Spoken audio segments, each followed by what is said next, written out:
can see you there. Something big is going on here. From hunting ghosts to Bigfoot, paranormal, UFOs, true crime, and more. We won't just be spouting articles. I was researching for your entertainment. The beginning of a new world. The best guac you'll ever fucking eat. True story. It's basically like one day you walk outside and you see that the ants are playing with matches. This is the Black Cat Report. See you on the other side. Now, before we dig into the 5 days of monster sightings that took place, I'd like to make a special note.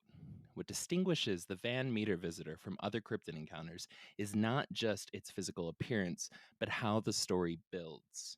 You see, it's not just going to be the intensity of the encounters, but the actual number of people that will see the creature at the same time. Unlike, say, the Mothman, where sightings and reports always come back to individuals and small groups, this case literally escalates to the point of there being a full-fledged town posse attempting to ambush the cryptid.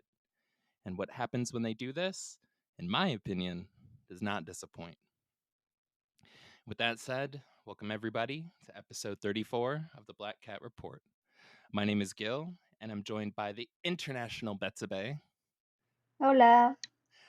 The local Joey. I'm here and ready to listen, Gil.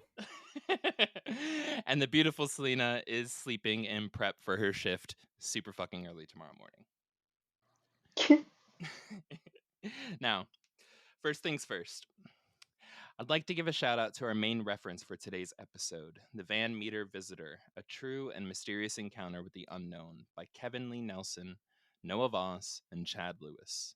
Working as a team of paranormal investigators, these folks took a huge road trip around Iowa where they traveled from town to town, digging through old newspaper articles and finding historical references for a number of cases thought to just be urban legends. It's a darn good book, and as always, I'll be including links in the show notes so that you can either grab a copy on Amazon or borrow one from your local library. Mm-hmm. Local libraries. Whoop, whoop. Yeah, I mean, honestly, it's what is it called? Real quick, interrupt the show here. Sorry, future listeners. A local library. Worldcat.org. I don't remember how I came across it, but if you go to worldcat.org, you can type in the title of any book, and it will show you all of the libraries around the world that have that book available. And you can do all sorts of stuff with a free sign up or a free membership with it, where you can have the book transferred to your library so that you can rent it from it and like move books around the country and around the world. And it's actually like Yes. pretty dope. Like, first off, No, like, that's amazing. like I'm guilty of this, but I do want to still say like I don't go there enough, but I do want to say we should still support our libraries. Mm-hmm. Like, Yeah, they're let's fucking awesome keep supporting resources. our local libraries. Yep. Like, All right. they need to keep going. Yep. Hell yeah. Now, with all that said, let's dive into this week's story with a little background about the town where this all takes place and the time period it's set in. In the late 1800s and early 1900s, central Iowa was absolutely awash with sightings of strange cryptids, paranormal encounters, ghosts, demonic figures, you name it. I'm talking giant sea serpents, a Loch Ness Wow. turtle monster, ghost bridges, a weird wild man. Like this place and this time period is almost like a database for any researcher wanting to look into all the weird and strange things that they could possibly find. Like, it's just so many cases of high strangeness, unique cryptids, and just basically a lot of awesome shit. Well, I know. Why is that always 1800s where all this weird stuff just happened? And like it's always like in a random town like Iowa. A random state like Iowa. Yeah. Like, what is that place? No one knows. It's as hard to find as Atlantis. At least that's what I heard last. But well, while I'm sure this won't be our only foray into the Fortean fountain that is Iowa, this week we're going to be narrowing down our scope to focus in on what I can only describe as an old-timey Mothman terrorizing an old-timey town. Just what the world needs. Right? Good old American tradition. All right, so Yes. so we're brought to Van Meter, Iowa, 1903. Barely past the turn of the century, the Model A Ford had just been released. The Wright brothers wouldn't make their maiden flight in Kitty Hawk, North Carolina until December of that year, officially bringing in the human era of aviation. All of this means that at this point in time, if you ain't on a horse or a train, you're walking. And so, what does this have to do with Van Meter? Well, it was geographically in the middle of nowhere, a town of about 1,000 residents, all living within a quarter mile. It could best be described as having a small but dense population. And by 1903, after working hard to recover their little town's economy from the closing down of their largest coal mine, which was their main source of employment, nearly everything had transitioned over to supporting a brick and tile factory, sans a small mining operation that still remained kind of over on the edge of town and ignored. So to recap, it's a small, densely populated town with an old coal mine that has the look and feel of every Wild West movie you've ever seen. Every one of them. Now let's dig into the story. Ooh, and quick listener note. The first encounter is entirely underwhelming, so I've spiced it up with a historically and demographically inaccurate retelling, so please forgive me. I do believe this is based off of the movie called Wild Wild West, featuring the wonderful Will Smith. Yes. And was Tommy Lee Jones in that? No, that was Men in Black. Wait, who was that? Yeah, I'm trying to think who was the other guy. Yeah, same thing. I want to say Jude Law, but it wasn't Jude Law. Someone that just looked like Jude Law. Yeah, like Jude Brawl or something like that. Yeah. First sighting, Tuesday, September 29th, 1903 at 1 a.m. It had been a long day for Mr. Griffith, a local quote-unquote implement dealer, a.k.a. tool guy, who, despite the brisk fall air whipping against his face, held on to his notoriously chipper demeanor as he proceeded to walk the final stretch of streets and passageways that would lead him home. Tool, tool, tool, tooling around. My name is Mr. Griffith, the tool guy in town. But then, just as he approached his driveway, Mr. Griffith would spot something strange. Oi, that's something strange. Seems to be a light on top of the old Mathers and Craig's building. Don't suppose it would hurt if I went to go take a look. As he drew near, he began wondering what it might be. Maybe it's an airplane. No, those won't be invented for another couple months. Maybe it's an apple. No, it's too shiny to be an apple. Then something peculiar happened. Holy Jesus, Mary, and Joseph, that light just went from one side of the street to the other. Just after the incredible leap, though, the light went out. Well, I've seen enough for the evening. Might as well get back to the missus I missus. Ain't no sense in Mr. Griffith getting involved in no one's business but the tool business. He then frantically waddle-walked his way back home. When did he become a British Beatles? I know. Why does he have a British accent? I just picture This is Iowa. I just picture Ringo Starr being like, "Oi, what's that over there? Oi. I'm just gonna go play me drums." What is happening?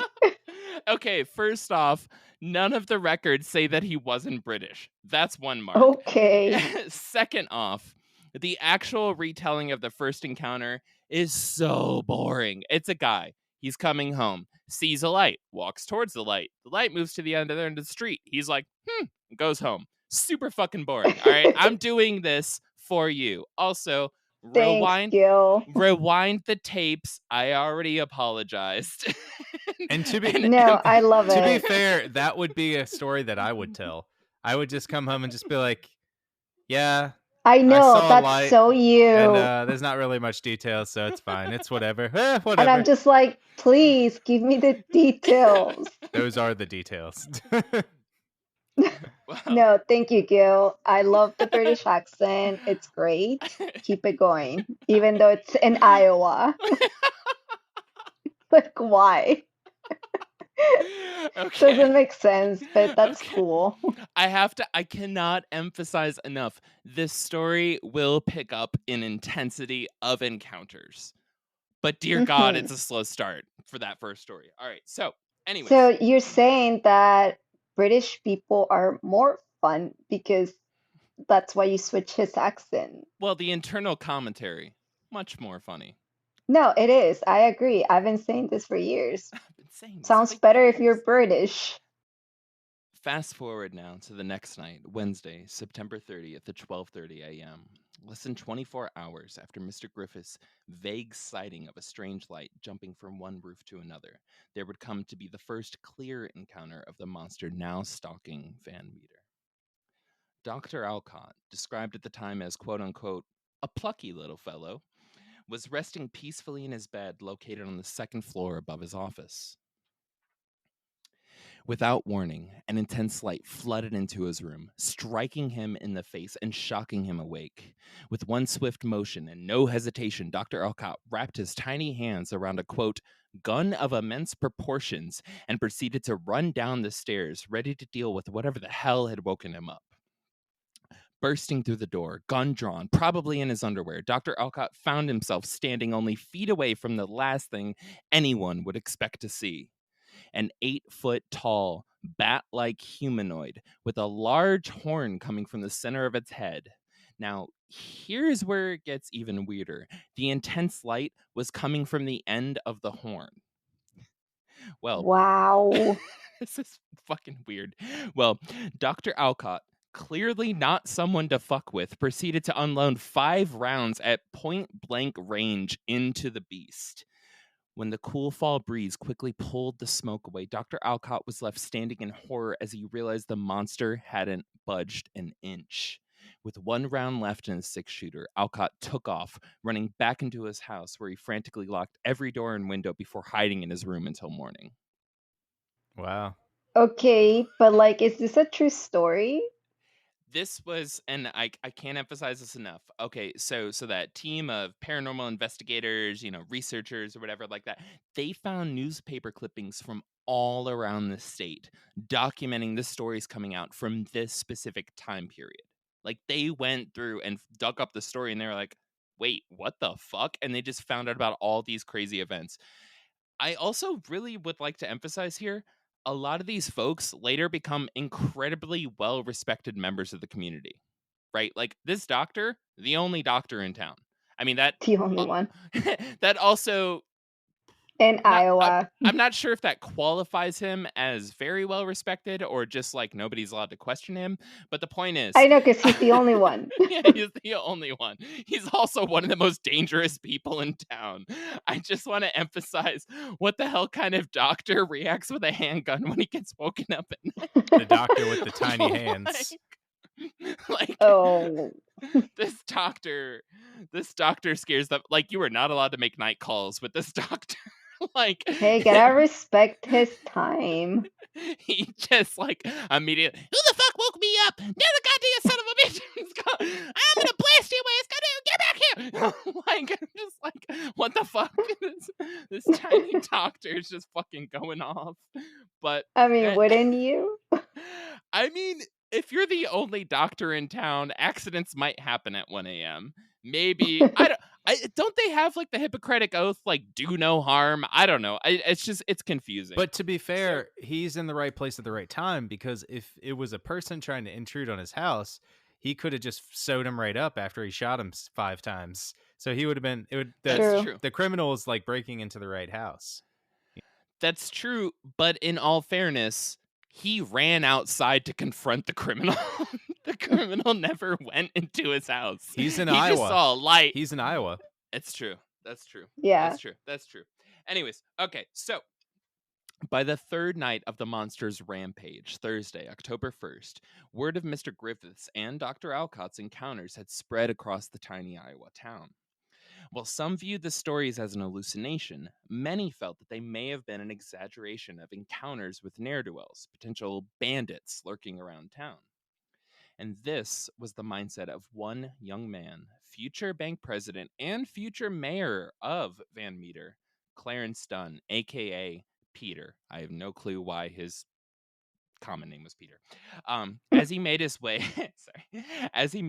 that Thursday night to the bank he worked at. Worried the strange lights might be bank robbers trying to plan a heist, Peter was going to spend the night at the bank with his shotgun full of buckshot at the ready and wait out any would-be bad guys that would try to get in. So like this dude was dedicated. I mean, like he didn't know at the time he'd Respect. become he didn't know at the time he'd become like president of the bank or anything like that, but I'm just gonna say he earned it. You know what I'm saying? I'm He going to earned it. say if Yeah. I'm going to put my money in a bank back in those days, I'm putting in that guy's bank. He will protect Oh it yeah. with his blood. Yeah. No. Clarence Seriously. Dunn gets it done. Mm-hmm. All right. So Woo! All right.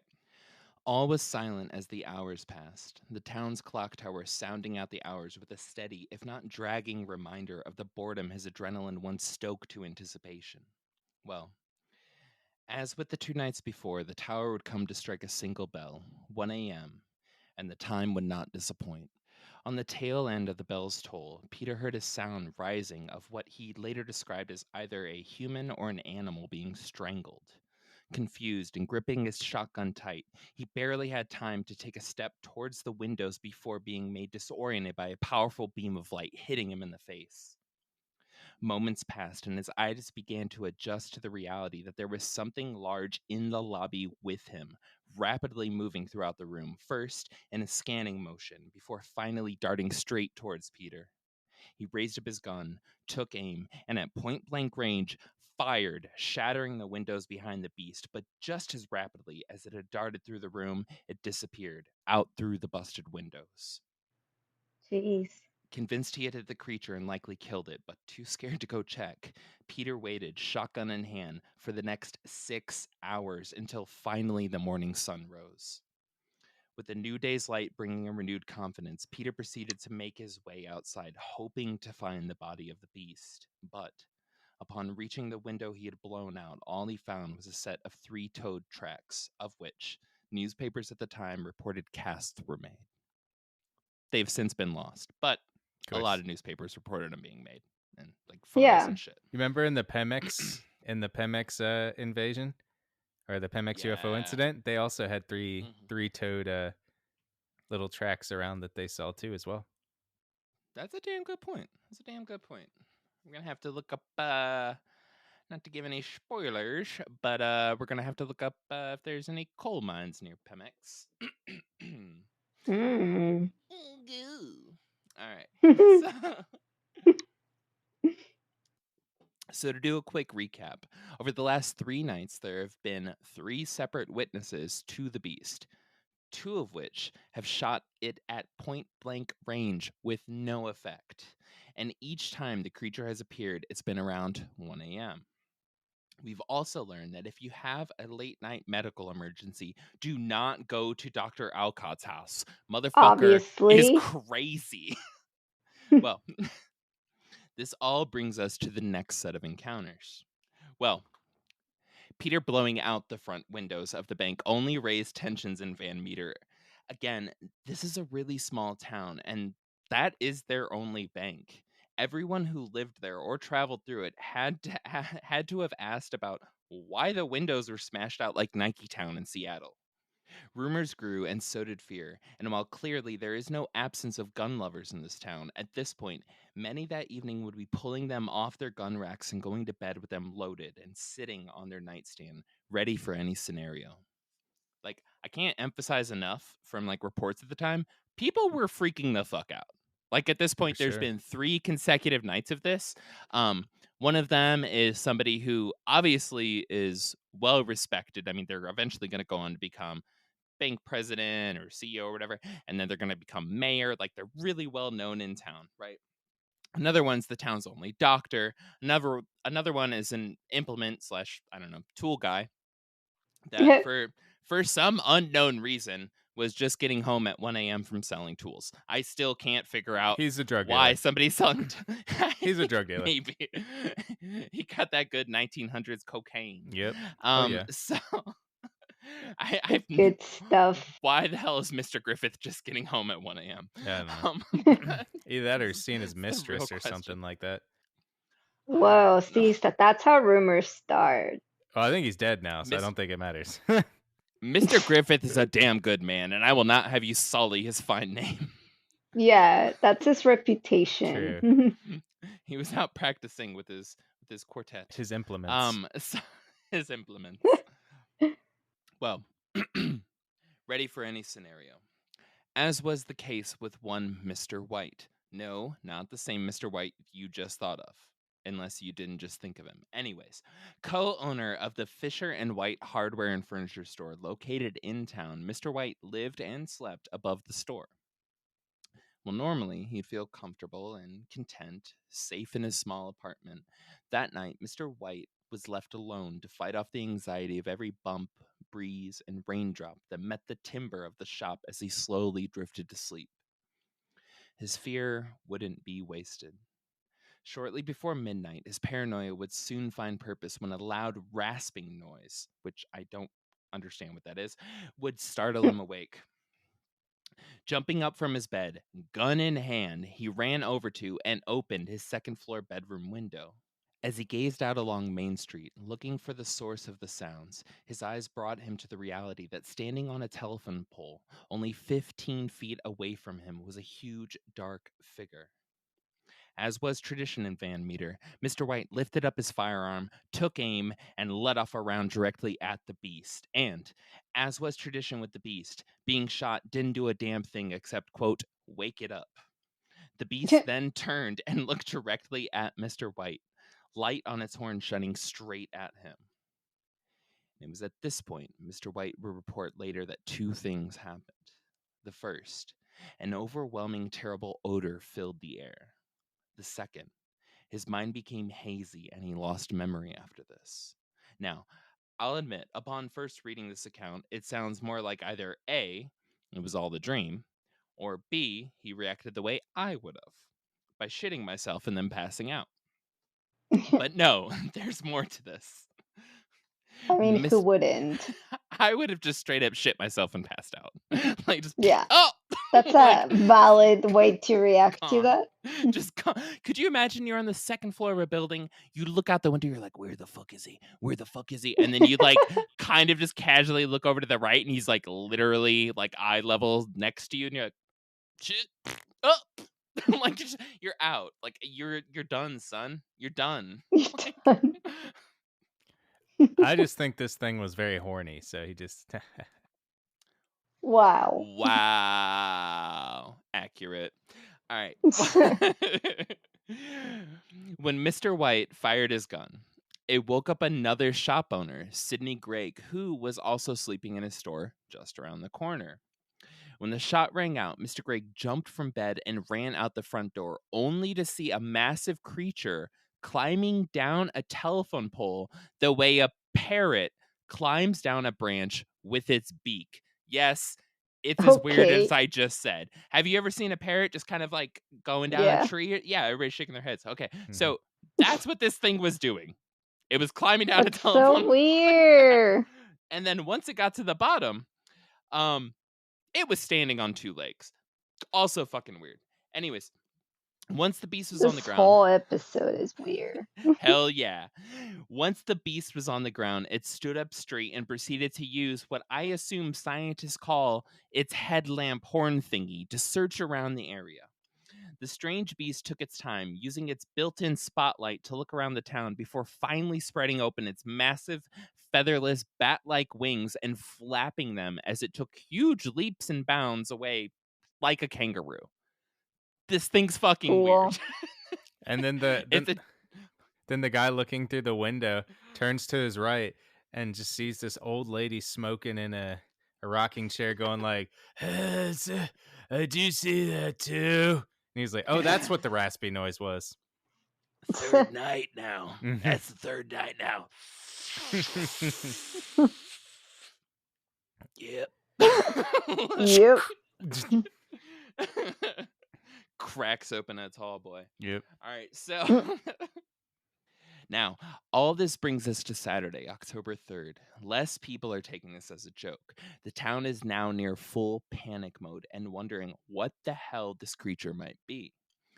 By that evening, over on the edge of town, workers in the small mine that was still in operation were beginning to report that they were hearing strange noises coming from deep in the coal shafts below the earth. This is frightening, right? Well, tensions were rising, and so was the proof. Van Meter had a visitor.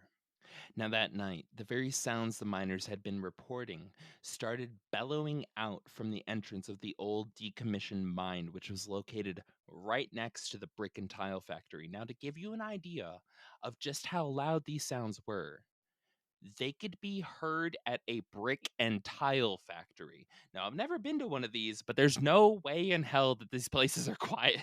Can you just No. imagine a place? Wow. Yeah. Okay. And not in the Well, 1800s, especially the 1900s. just it's like how I mean, I don't think silence when I think of bricks. That's all I'm saying. Mhm. So, anyways, by 1 a.m., J.L. Platt Jr., the operations manager working that night, had had enough. By now, pretty much all of the workers in the factory were regularly hearing the strange sounds and starting to complain about it. And so he and a few men made the 660-foot walk, which I'm pretty sure they missed about 6 feet, from the factory to the entrance of the old coal mine. Well, just before reaching said entrance, there was a bright flash, and not one, but two of these weird cryptids stood in the opening. The 8-foot-tall, horned Mothman thing, and a slightly shorter, identical-looking Mothman thing. This my buddy. Yeah, it's my girlfriend. Mhm. The men from the factory were frozen in astonishment. The creatures in front of them simply shouldn't exist, but they were there. A few moments passed before both of the beasts began flapping their wings and took to the sky, sailing off into the night. I can only imagine listening to "Come Sail Away, Come Sail Away." Oh, I come love that sail away song. with me, lads. Yes!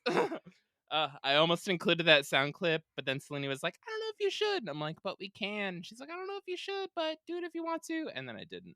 That was totally on me. Mhm. All right. So, needless to say, the rest of the shifts at the factory were canceled that evening. The men of the town had a new job: monster hunting. Now, I Yeah. wish, I fucking swear to God damn it, I love what's about to happen. So Ghostbusters, but with monsters. Woo! All right. So, Mhm. yeah, basically that. Like, picture every movie with a monster you've ever seen in your life. Okay. There's always the fucking town scene. Everybody's all riled up. That's the shit that's about to happen. But we actually have documentation that it happened. This shit I love it. happened. I I mean, love it. as much as any other historical event has been documented, so has this one.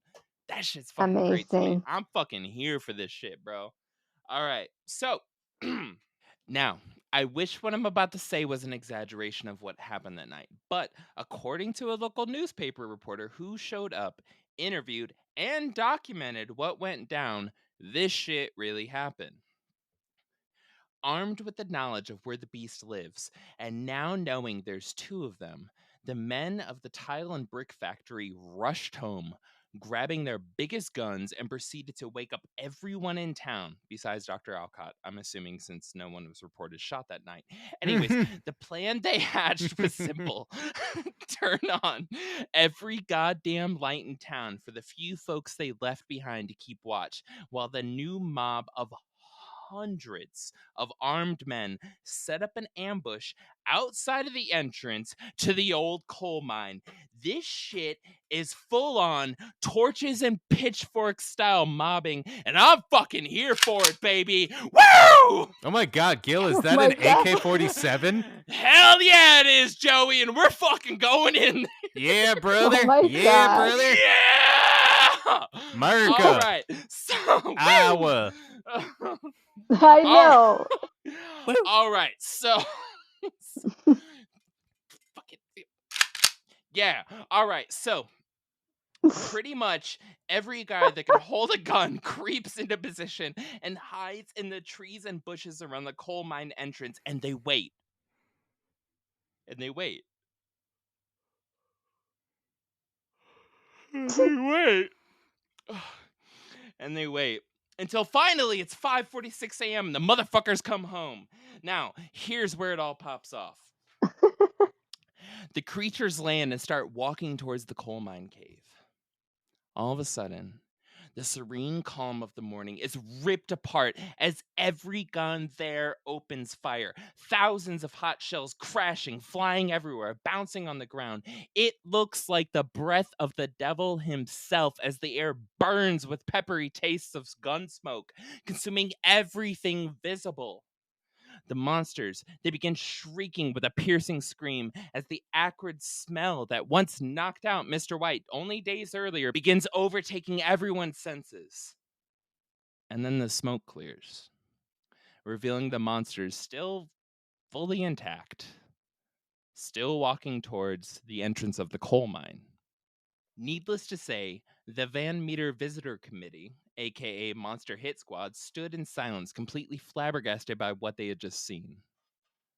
Some men broke down into defeat, others, still high on adrenaline, couldn't stop talking about it. Time passed, and for the ones still willing to stick around and deal with the situation, a new plan developed: a barricade. Folks from around town gathered whatever they could and brought it to the entrance, hopefully realizing there's literally a brick factory next door. Anyways, they worked all day on it until finally they had the entrance to the mine completely closed off. That night, we can only assume many stood watch around town, waiting while nothing appeared. Same as the next night, and the next night, until weeks, months, and finally years would pass by without any other sighting. And that is the story of the Van Meter Visitor. So, okay. I can see, like you just said, I can see these people going to their houses, pulling off the wood off of their walls and off of their stuff and boarding it up. And then some kids just sitting there looking at them do this and just like looks around, looks at the brick, and it's just sitting right next to him. And he's just like, I think that would have been a little easier. And they're looking at it like, huh. And their house falls down. Their house falls down. Their house falls down. Yeah. As there's, I just need to get this joist out from under that. Hoisting it down. At least we trapped that monster. We got him. He didn't do a goddamn thing to us, but we got him. He just he looked at me. I really want to point out the fact at literally no point in all of this were the monsters aggressive. They didn't do anything. They were just fucking chilling. They bounced around town. They might have been night owls or night bats or night Mothman humanoids, whatever. Doesn't matter. The point is like, they didn't do anything to anybody. Like, nobody came up missing, right? Like, nobody had their blood sucked. There weren't, like, goats being harvested and, like, brought up into the air or some shit. Like, you know, like, the bank wasn't short $20. I don't know. The point is, like, nothing bad happened to anybody in the town. Frankly, anytime. They were just there. Yeah, it was just kind of like they're hanging out and, you know, just existing. And they were like, fuck you! I know. Like, you know, like, and that's why aliens don't come and visit, because they see how we react to new things. Yeah, this is really an episode about why you suck and aliens don't like us. That's the point. Exactly. Yeah, you, the listener, fucking blows. And aliens won't come because of people like you. I'm just kidding. Not you, because you listen to us. And if you listen to us, you already feel that way. But the people around you that don't, they fucking suck. Hey, you know what really happened? You're better than them. What really happened to them? So as they were putting the barricades up, right? All these townspeople were putting the barricades up, and then like this lonesome stranger walks through the town, comes through, like struts through. I can't. Now with an AK-47. He struts through, and everyone's looking at him, and he takes off his hat, his ball cap, with his little backpack on, his little rat that follows him. And he goes in there and is like, he just goes, I'll take care of it. And everyone's like, do you know who that guy is? That's Ash Ketchum. He's going in there to catch them all. And that was the end. That I mean, you could have gave a spoiler alert, but that was actually the end of Pokemon Coal. Yes, which hasn't yet been released. Yes, due to a missing Ash Ketchum. Yes. Well, Ash did follow the coal, so I mean, it was kind of. Oh, nice. That was good. That was That's what they pay me. That's what I'm paid here for. So yeah, that's me. But Yeah. Yep. that was good. Okay, so Good. why are these stories not like in the history book? What do you mean they are? No, like in history books. You're It's just reading lame history books. it's What because history books do you read? of big government. I do believe Big that's I mean, not in your history. Yeah. honestly, It's not. It's big. It's big yeah, public school. because this is like history if you really think about it, you know? Big textbooks. This shit is fascinating to me. Okay, full disclosure here. Okay, we were going to do a and we might do it in the future if I can get my mind in the right spot. We were going to do a conspiracy episode, but I struggle with conspiracies because they're so fucking stupid. Okay? So I really have a hard time with Are them. they though? Yes, the deep level conspiracies, the ones worth dedicating 45 minutes to, 85 minutes or whatever to, are fucking dumb. Like, some of them are really fucking stupid because they're just like referencing points in history that didn't exist, and then they're like, check your history books, and then you do, and there's no reference for them. And Yeah, I don't have the passion for that. Some shit like this, right? So I have passion for shit like this where it's like there's tons of accounts, right? yeah, Like records. yeah, there's like personal records, there's stories that were handed down, there were people that were interviewed who were alive at the time, who were children, who watched their dad come home and be like, yep, I Yeah, was fucking involved in this shit, like that kind of shit. That shit's fascinating to me because it's like connecting back to a potentially like almost lost point in history, in human history. That shit fucking fascinates the fuck out of me, and it's really fun to explore. It's like there's a shit ton of people, there's references all over the place, right? There's historical records, all this great shit. Conspiracy shit where it's just like, well, you can trust it because he brought up this other thing, which actually, if you check this Wikipedia article, which doesn't actually have a citation, it references, and that's why the ocean's blue. And you're just like, what the fuck are you talking about? Like, so, yeah, anywho, yeah. this week, I literally Googled, okay, town terrorized by cryptid. That's what I did. I typed in town terrorized by cryptid, and this is what came up. And you know what? I'm glad it did. And you know what? It was a town terrorized by a cryptid. That's all I'm saying. I had no points of that. Thank you for sharing. This story is fascinating to me because it meets the archetype of a town dealing with a monster. What case, what situation, what scenario do we have in history where it's actually a town dealing with a monster in the way that movies have presented it? Right? Like we don't have these cases, we don't have these incidences, but it has happened. And upwards of 5, 6, 700 people witnessed it. That's fucking fascinating. I love the hell out of that. Like literally hundreds of people shot at these things. And like it just got boarded up and forgotten. I don't know. There's a lot more to our history than we think. That's all. I really do think. I agree. I think that it's not a very good marketing strategy for the gun lobbyists. I do believe they actually hid this story because they're like, damn, our bullets aren't doing good against cryptids, so we got to kind of hide this stuff, or else people aren't going to buy our weapons. So That is Mm-hmm. that is an interesting theory. I was also thinking that maybe there's a slight chance the train that delivered ammunition only delivered blanks that week. And they fucked up. They mislabeled it at the general store. And so everybody's like, this thing's impervious. But like really it just wasn't doing anything, and they were just like, oh, why are you shooting me? And then just like kept fucking walking along its way. Come sail away, like doing its thing. Also, could have That's been. I my mean, other that's theory. It could have annoying. been big coal too. They didn't want people Big coal. thinking that all these things were down there. In their coal plants. They wanted people to keep mining coal, I guess, in those days. So Wait, does that mean that we're working for Big Coal because we're revealing this? Yes. no, because that would No? shut Big Coal down if they said that they were down in those mines, because no one would want to work down there. That's true. It's always the bigger picture. God damn it, it is. Mm-hmm. And these monsters were just trying to help.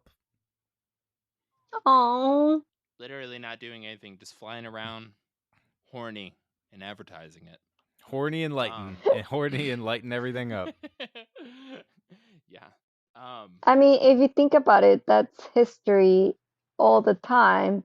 Like, there's wars just because people get afraid of each other, just because they don't know what's going on. And that's literally it. I mean, it's happening right now with China, with Russia, and it all because they fear each other and they don't know each other, you know? Yeah. Yeah. I think it has more to do with them not understanding each other's cryptids, but controversial opinion. I think understand that. I think the cryptids could have stopped the wars, honestly. They could have. Thank you for listening to the Black Cat Report and our episode on the Van Meter Visitor. We're getting ever closer to getting our merch website set up, so be on the lookout for information on that in future episodes and on our Instagram. Remember to like, review, and follow our page wherever you get your podcasts. We love to keep putting out content to you all every week. And we'll see you next week on the other side.